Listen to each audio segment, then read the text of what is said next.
A Rússia falou em erro fatal dos Estados Unidos ao autorizarem a Ucrânia a utilizar armas americanas em ataques diretos contra o território russo. Além disso, Volodymyr Zelensky afirmou que a influência geopolítica dos Estados Unidos será igual a zero caso a Ucrânia perca a guerra. Se você quiser entender estes e outros temas das atualidades, geopolítica ou geografia, me acompanhe no canal. Faça sua inscrição, deixa o like nesse vídeo e vem comigo. Pessoal, olha só, manchete desta segunda-feira, dia 3 de junho de 2024. Rússia alerta Estados Unidos contra erro de cálculo fatal na Ucrânia. Esse alerta foi feito por este moço aqui, ó, o vice-ministro das Relações Exteriores da Rússia, o senhor Sergei Ryabkov. Ele que é xará do titular da pasta, que se chama Sergei Lavrov. Sempre falo muito dele aqui nos vídeos, mas vamos lá, ó. Esse moço aí, portanto, disse nesta segunda-feira que os Estados Unidos poderão enfrentar consequências fatais se ignorarem os avisos de Moscou para não permitir que a Ucrânia use armas fornecidas por Washington para atacar alvos dentro da Rússia. Então, desde semana passada, tenho repercutido isso aqui nos vídeos. Os Estados Unidos autorizaram a Ucrânia a utilizar armas fornecidas pelos Estados Unidos em ataques diretos contra alvos dentro do território russo, algo que até então não era permitido. E aí a Rússia tem reagido fortemente a esse anúncio, inclusive aí com essas ameaças. Dá uma olhada aqui, entre aspas, no que disse Ryabkov, literalmente, ó. Gostaria de alertar os líderes americanos contra erros de cálculo que poderiam ter consequências fatais. Por razões desconhecidas, eles, os americanos, subestimam a seriedade da retaliação que podem receber. Peço a estas figuras que gastem seu tempo, que aparentemente gastam em algum tipo de videogame, a julgar pela leveza de sua abordagem, no estudo detalhado do que foi dito por Putin, disse aí o Ryabkov, segundo a agência de notícias estatal RIA. Lembrando que o Putin disse, semana passada, que o Ocidente estaria diretamente envolvido em qualquer utilização de suas armas pela Ucrânia para atacar profundamente dentro da Rússia. Nessa fala, inclusive, o Putin chegou a afirmar que os territórios europeus, por exemplo, de países que são aliados dos Estados Unidos, que são membros da OTAN, são, em sua maioria, territórios pequenos e superpopulosos, dando a entender, por exemplo, que um ataque russo nesses territórios promoveria grandes danos humanitários. Dessa forma, o presidente russo meio que quis colocar a responsabilidade nas costas dessas lideranças da OTAN, sobretudo nos Estados Unidos da América, depois dessa autorização. Vale lembrar que nesse final de semana a Rússia promoveu vários ataques contra a infraestrutura energética da Ucrânia, atingindo, por exemplo, termoelétricas, hidrelétricas, num sinal claro ou numa tentativa clara dos russos em demonstrarem poderio de fogo. Enquanto isso, a Ucrânia seguiu também com ataques limitados a regiões de fronteira da Rússia, principalmente a região de Belgorod, que fica ali próximo à região de Kharkiv, na Ucrânia. Porém, ainda não há relatos de ataques ucranianos de grande envergadura, utilizando essas armas ocidentais, contra alvos mais para o interior da Rússia. Ficamos aí na expectativa de que esses ataques possam sim acontecer a qualquer momento. E aí, uma vez acontecendo, ficamos também esperando aí qual seria a reação dos russos, se é que de fato os russos vão reagir duramente, como esses discursos aí de membros do governo da Rússia têm demonstrado, têm prometido. Vamos seguir aqui, ó. Nesse final de semana também, o presidente ucraniano Zelensky esteve numa reunião de líderes de países da Ásia-Pacífico, reunião que foi realizada lá em Singapura. Aqui, inclusive, ele é ao lado do primeiro-ministro de Singapura. E aí, nesse encontro, ele afirmou que o apoio da China à Rússia estenderá a guerra, numa crítica direta aos chineses. Zelensky fez o comentário em Singapura durante uma aparição surpresa numa reunião de chefes de defesa de toda a Ásia-Pacífico, incluindo China e Estados Unidos. A fala acontece antes da Conferência Internacional de Paz sobre a Ucrânia, marcada para 15 e 16 de junho, semana que vem, portanto, já na Suíça. Olha só. Com o apoio da China à Rússia, a guerra durará mais tempo. Isso é ruim para todo mundo e para a política da China, que declara que apoia nossa integridade territorial e nossa soberania, mas segue dando apoio aos russos. Para eles, ou seja, para os chineses, isso não é bom. Então aqui o Zelensky se vê, né, na posição de dizer o que é bom ou ruim para os chineses. Mas enfim, e que apoio seria esse que a China tem dado à Rússia? Lembre-se, hein? Desde que a guerra começou há pouco mais de 2 anos, a China passou a ser o maior comprador do petróleo russo. E isso é fundamental, logicamente, para sustentar a economia da Rússia em um período de guerra, ao mesmo tempo que a China também aumentou a exportação de uma série de máquinas, ferramentas, aparelhos eletrônicos que o Ocidente aponta como sendo cruciais aí para a manutenção da indústria bélica dos russos.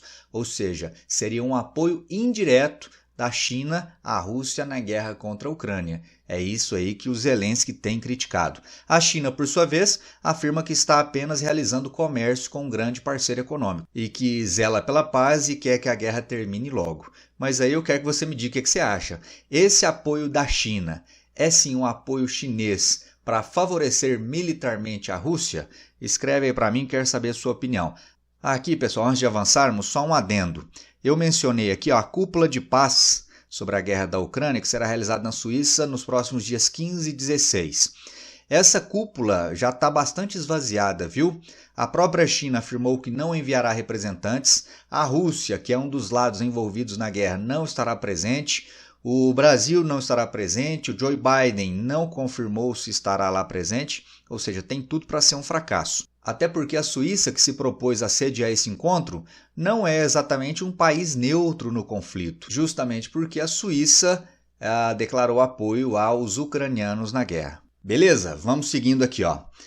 Ainda falando aí sobre o Volodymyr Zelensky, ao final desse mesmo encontro, em entrevista a uma mídia britânica, ele afirmou que a hegemonia dos Estados Unidos acabará se a Ucrânia perder a guerra. Ele falou influência igual a 0. Vamos entender, ó. Em entrevista à mídia britânica, o líder ucraniano Zelensky afirmou que se o presidente Donald Trump for reeleito e cortar a ajuda ao seu país, o líder americano se tornará um presidente perdedor, responsável pelos Estados Unidos perderem sua posição como líder mundial. Então vamos relembrar, ó. Donald Trump é apontado aí por muitas pesquisas como o favorito a vencer as eleições presidenciais contra Joe Biden no próximo mês de novembro. E em vários discursos, Donald Trump já deu a entender que, se eleito, cortará o apoio militar e financeiro que os Estados Unidos têm dado à Ucrânia. Isso, por consequência, faria com que a Ucrânia perdesse a guerra. Então a impressão que fica aqui é que o Zelensky, com essa fala, ele tentou aí mexer um pouco com o emocional do Trump, né? Ô Trump, olha só, se você vencer, não deixa de me apoiar não, porque se você fizer isso, você será um presidente perdedor. Foram essas palavras usadas pelo Zelensky. Aqui a íntegra do que ele disse, ó. Ele quer se tornar um presidente perdedor? Você entende o que pode acontecer? Acrescentou Zelensky, dizendo em seguida que se a Ucrânia perder, isso significa que os Estados Unidos perderão seu poder no mundo também. Não se trata dele como pessoa, mas das instituições dos Estados Unidos. Elas se tornarão muito fracas. Os Estados Unidos não serão mais o líder do mundo. Sim, serão poderosos. Em primeiro lugar, na economia, porque tem uma economia poderosa, sem dúvidas. Mas em termos de influência internacional, será igual a 0. E aí, pessoal, vocês concordam com essa fala do Zelensky? Primeiro, você acha que o Trump, se eleito, vai cortar o apoio aos ucranianos? Cortando esse apoio à Ucrânia e a Ucrânia definitivamente perdendo a guerra, os Estados Unidos ficarão aí com essa mancha na sua história e perderão de fato essa liderança na geopolítica global? Escreve aí para mim. E aí, para finalizar, importante repercutir também que neste domingo o governo israelense anunciou aí, ter aceitado os termos gerais de uma proposta feita por Joe Biden para encerrar a guerra em Gaza, disse um assessor do primeiro-ministro Benjamin Netanyahu. Ofir Falk, entretanto, disse que a proposta não é um bom acordo e afirmou que detalhes precisam ser acertados. Vamos entender aqui, ó. A proposta de Biden, que o presidente americano anunciou na última sexta, dia 31, prevê 3 fases até que a guerra seja encerrada. Na primeira fase haveria um cessar-fogo de 6 semanas, que incluiria a retirada das tropas israelenses de áreas habitadas da faixa de Gaza, libertação de reféns sequestrados pelo Hamas em troca da soltura de centenas de prisioneiros palestinos. Ao mesmo tempo, passaria a haver um fluxo de 600 caminhões de ajuda humanitária entrando em Gaza todos os dias. Na segunda fase, o Hamas e Israel negociariam um fim permanente para a guerra e o cessar-fogo continuaria em vigor durante essas negociações. Essa aqui, inclusive, esta segunda fase, é o ponto de maior discordância dos israelenses em relação a essa proposta feita por Biden. Por quê? Porque um dos pontos centrais para Israel pôr fim à guerra é justamente o quê? Destruir, aniquilar, fazer ser extinto da face da terra o Hamas. E se na proposta está uma negociação entre Hamas e Israel, então para que essa proposta fosse integralmente aceita, Israel precisaria mudar sua postura em relação ao Hamas. Então por isso aí as observações, né? Por isso aqui, ó, voltando na manchete, esse representante do governo israelense afirmou que não é um bom acordo e afirmou que detalhes precisam ser acertados. Esse é o principal detalhe a ser ajustado. E a terceira fase consistiria de um plano de reconstrução do território palestino. Afinal de contas, a faixa de Gaza, você já viu aí em imagens, inclusive de satélites, a faixa de Gaza foi praticamente totalmente devastada. Prédios, casas, tudo em ruína. A proposta já foi entregue ao Hamas pelo Qatar, disse a Casa Branca. Em comunicado, a facção, no caso Hamas, afirmou que vê o plano de forma positiva. E agora resta nos aguardar para ver se essa proposta, mesmo que com um ou outro ajuste, será ou não implementada, dando fim aí, quem sabe, à guerra ainda esse ano. O presidente Biden, eu tenho certeza que adoraria que essa guerra tivesse fim antes das eleições, porque isso poderia ser usado por ele como um trunfo político, né? Com certeza isso faria ganhar alguns votos a mais. Beleza, meu povo? Escreve aí para mim o que você pensa então sobre tudo isso. Se gostou do vídeo, deixa o like. Se não gostou, deixa o dislike. Considere também apoiar financeiramente o canal, dados da minha chave Pix aqui na descrição do vídeo. E te espero no próximo. Um forte abraço e até lá. Valeu!